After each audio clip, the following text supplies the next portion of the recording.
আবার যে কোটাকে ব্যাক করা হলো, এটা আসলে একটা জাতির জন্য অ্যালার্মিং একটা অবস্থা। হ্যাঁ, যে কোনোভাবে পরোয়া না করা, জনগণকে পরোয়া না করা, যতক্ষণ পর্যন্ত না আমাদের দাবি বাস্তবায়ন হচ্ছে ততক্ষণ পর্যন্ত আমরা সংগ্রাম করে যাব, আমরা রাজপথে থাকবো। কোটা বিরোধী আন্দোলনটা কতটা যৌক্তিক বলে মনে করেন আপনি আপনি যদি এখানে উপস্থিত হয়েছেন আপনার আচ্ছা, এখানে আপনারা দেখতে পাচ্ছেন যে ঢাকা বিশ্ববিদ্যালয় সহ বাংলাদেশের সকল বিশ্ববিদ্যালয়ের শিক্ষার্থীরা এখানে উপস্থিত হয়েছে, তারা আন্দোলনে যুক্ত হয়েছে।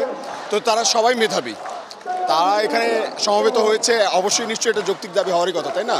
এবং আমি আমার বিবেচনা থেকে এটা বলছি যে এটা শতভাগ যৌক্তিক একটা দাবি। এবং তারা এখানে আছে, আপনারা হয়তো এটা কম বেশি সবাই জানেন, 2018 সালে কোটা সংস্কার আন্দোলন যখন হয়েছিল তখন কিন্তু তখন তারা শিক্ষার্থীরা চেয়েছিল কোটা সংস্কার হোক, কিন্তু গভর্নমেন্ট যেটা করলো সেটা হচ্ছে তারা সকল কোটা উঠিয়ে দিল। আবার যে কোটাকে ব্যাক করা হলো, এটা আসলে একটা জাতির জন্য অ্যালার্মিং একটা অবস্থা। হ্যাঁ, যে কোনোভাবে পরোয়া না করা, জনগণকে পরোয়া না করা কোটার মাধ্যমে, ঠিক আছে, শতভাগ কিন্তু যতটুকু কোটা দেওয়া হয় অতটুকু কোটাধারীরা কিন্তু ওই যে কোটাটা ওইটা কিন্তু ফুলফিলমেন্ট করতে পারে না, তারা কিন্তু যোগ্যতার বিচারে ওই জায়গাটা ফিল আপ করতে পারে না। তখন কি হয়, তখন তারা ওইটা রিক্রুট করে, ওই কোটার সিস্টেমটা শিথিল করে তারা রিক্রুট করে তাদের মন মতো।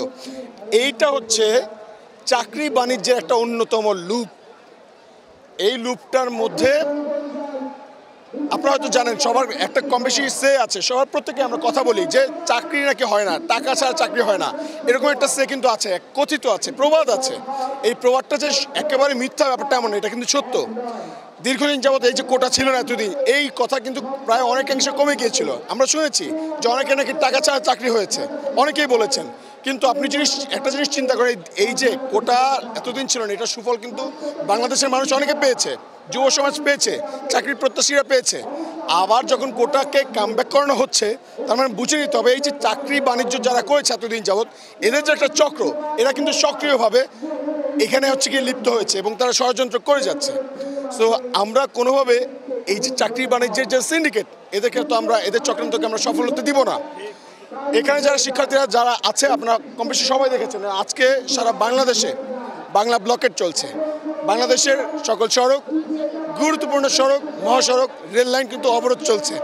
এবং শুধু ঢাকা বিশ্ববিদ্যালয় না, রাজশাহী বিশ্ববিদ্যালয়, চট্টগ্রাম বিশ্ববিদ্যালয়, ঢাকা কলেজ, ইডেন কলেজ, সারা বাংলাদেশে বিভিন্ন কলেজ স্কুলের শিক্ষার্থীরা পর্যন্ত এই আন্দোলনে যুক্ত হয়েছে। আন্দোলন নিয়ে অনেকেই প্রশ্ন করছে যে আন্দোলন কি সাধারণ শিক্ষার্থীদের ব্যানারে হচ্ছে না কোনো সংগঠনের ব্যানার হচ্ছে, আপনার অবজারভেশন? আপনারা এখানে দেখছেন যে এটা কিন্তু সম্পূর্ণ সাধারণ শিক্ষার্থীদের ব্যানার।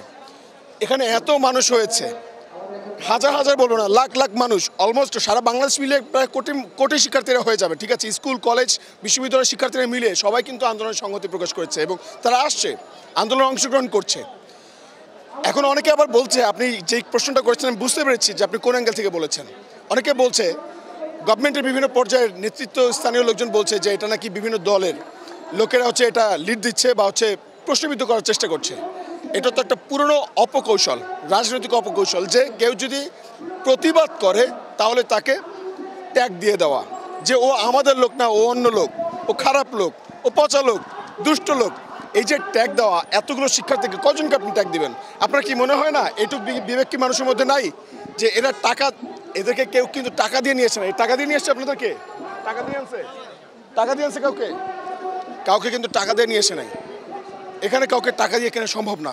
তারা যৌক্তিক বলে মনে করেছে, এই দাবিটা যৌক্তিক, তারা দাবি আদায় করে, যৌক্তিক উপায়ে দাবি আদায় করে তারা ঘরে ফিরে যাবে।